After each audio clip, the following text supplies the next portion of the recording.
Itong si Sara Duterte ay kukulong, patatalsikin na sa pwesto at kukunin na ang pera, babawiin ang pera ng taong bayan na kanyang ninakaw sa pamamagitan ng confidential funds. Nako, yari na.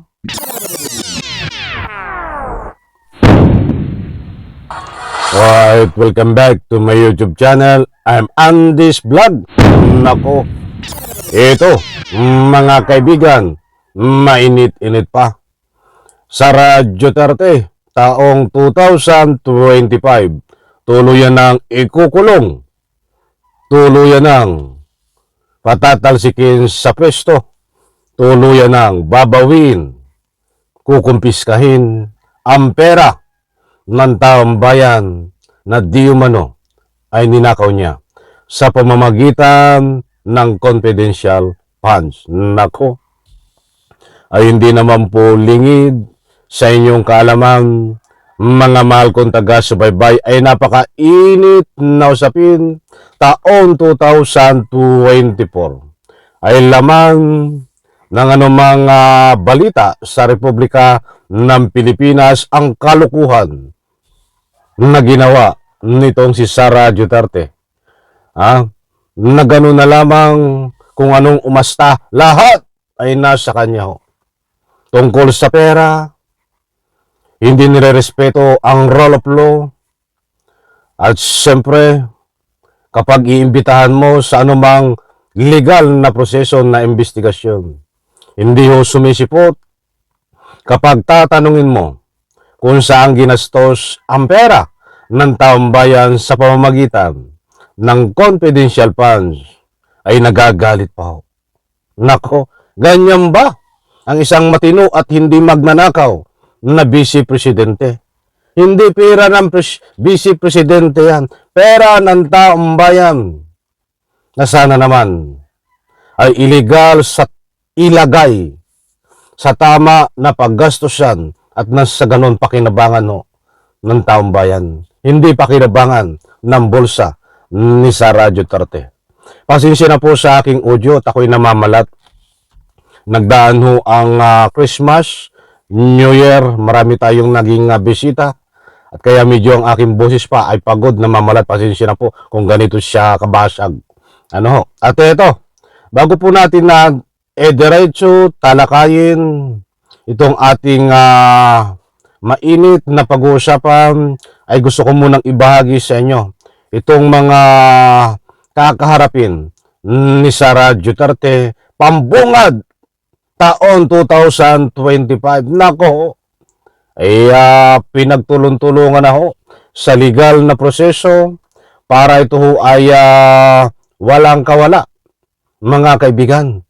Heto't ibabahagi ko po sa inyo. Shout out po sa lahat. Happy New Year pa din. Pagpalain tayo lahat.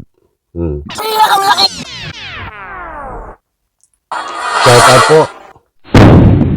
Nakasimula pa lang ng taon pero posibleng maharap sa ika-4 na impeachment complaint si Vice President Sara Duterte. Nasa frontline ng balitang yan si Marian Enriquez. May niluluto raw na ika-4 na impeachment complaint laban kay Vice President Sara Duterte. Posible raw ihain yan sa susunod na linggo, ayon kay House Secretary General Reginald Velasco. Ay maliwanag naman po, mga kaibigan, na pang-4 na impeachment complaint laban kay Sara Duterte.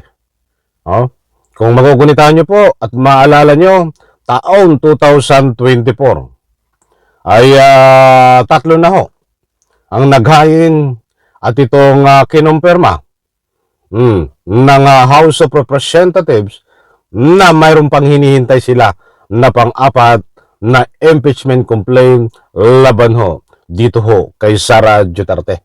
There are also some members who are still requesting for an extension because they are thinking of filing another complaint. Hindi pinangalanan ni Velasco kung sinong mga kongresista ang mag-e-endorso sa ika-4 na impeachment complaint, pero galing daw sa mayorya ang kumausap sa kanya. I cannot reveal their names until they actually file the fourth complaint. Monday or basta sabi nila first working days of the House in January this month. Bukod dito, hindi raw bababa sa 10 mambabatas ang mag-endorso ng isa sa mga nauna ng inihaing impeachment complaint. They file it on Monday. Nako, marami-rami ho yun. Approximately 10 mangbabatas ang mag-i-endorso. Ay kung magugunitan niyo ho, yung mga nakaraan 3 pinail, ay isa lang ang nag-endorso. But dito ho, sa last na ipapile na impeachment complaint ay hindi na bababa sa 10 approximately ang mag-i-endorso. Nako po! Kaya pala itong si Sara Duterte ay talagang ito ay tuluyan na talaga, mga kaibigan, na taon 2025 ay hindi na natin ito makikita sa pwesto. Bagkus diyan na ho sa kulungan.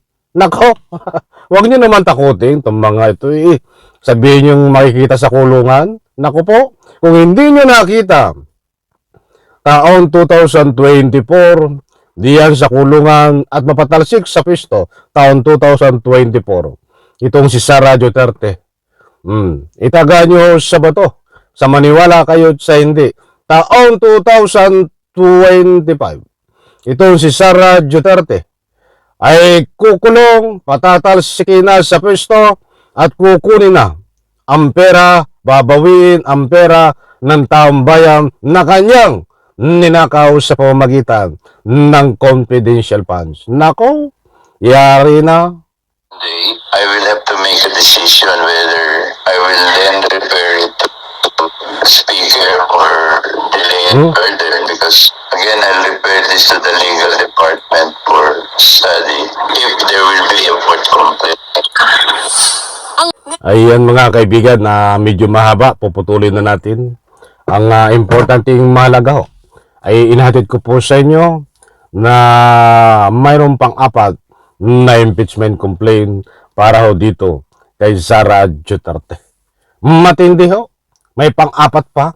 Kaya napakaliwanag dito mga mahal kung taga-subaybayan na itong si Sara Duterte ay pinagtulong-tulungan na walang kawala na mapatalsik sa pisto at ikulong mga mahal kung taga-subaybay, at siyempre pinagtulong-tulungan na rin na ito ay kumpiskahin, kunin, bawiin ng mga kinaukulan ang kanyang limpak na kayamanan, limpak na milyones na pera ng taong bayan na kanyang ninakaw sa pamamagitan ng confidential funds. Babawiin ho, kukumpiskahin ng ating gobyerno at ng mga kinaukulan kasabay ng kanyang pagpatalsik diyan ho sa pisto at ikulong kasuhan. Nako ho, kasama ho sa laman ng impeachment itong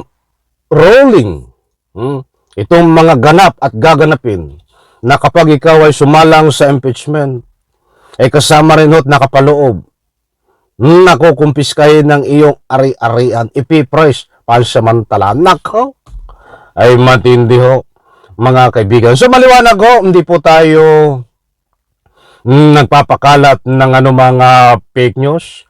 Abangan po natin ito dahil alam ko ho, ay naunawaan natin mga mahal kong taga-subaybay kung bakit hanggang ngayon ay wala pang proper action itong ating House Speaker Martin Romualdez, sapagkat unang-una nagdaan po ang holiday, nakabreak sila, walang opisina.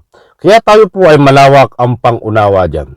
But hindi na po natin mauunawaan yan kapag dumating ho itong January, na ika nga po bago matapos ang January, kapag wala pa itong kaukulang action. Kaya alam ko, nakuha nyo ang gusto kong ipunto. Naunawaan natin sila, kaya't wala pang legal na action, kumpirmasyon na ito ay dadalhin na sa Senado. Mga kaibigan, katulad ng naipaliwanag ko sa inyo, maraming dahilan, nakabreak sila, holiday season. At siyempre, mayroon pa silang dahilan na pang-4 na impeachment complaint, hinihintay lang ho. After that, mga kaibigan, para hindi naman masayang ang mga effort, pagod sa turo ng matitibay na ebidensya na pagpapile ng impeachment para mabigyan ng ngipin ang anumang mayroong batas sa atin. Dapat gumulong ang impeachment. At malalaman po natin yan. At umaasa ako, tayo, lahat, taong bayan umaasa. Bago matapos ang January na ito, approximately, ayon po sa ating mga nakukuhang naaamoy na impormasyon, maaakit ito sa Senado para na sa ganun mo simulan at gumulong ang pagpatalsik sa pamamagitan ng impeachment laban ho dito kay Sara Duterte.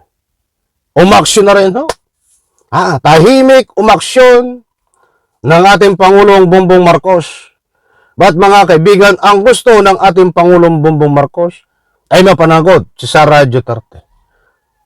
Mabawi ang anumang dapat bawiin kay Sara Duterte.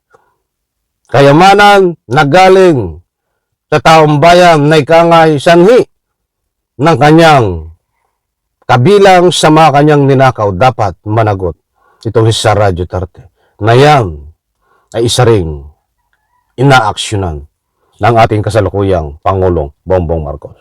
Complete details po niyan, ibibigay ko lahat. Kinulang tayo sa oras. Maraming salamat. Bigyan po natin part 2 ito. Pasensya na po, nabiting kayo. Kinulang tayo sa oras. Maraming salamat. Pagpalain po tayo lahat. Sabay-sabay po nating i-like ang video na ito. Pasensya na po sa audio ko. Pagod na pagod ng audio ko. Medyo marami tayong bisita. Shout out, Ma'am Antonia Belmonte. Lovely morning, evening, diyan sa London. Take care always. Maraming salamat. Pagpalain po tayo lahat. Bye-bye. Palakas.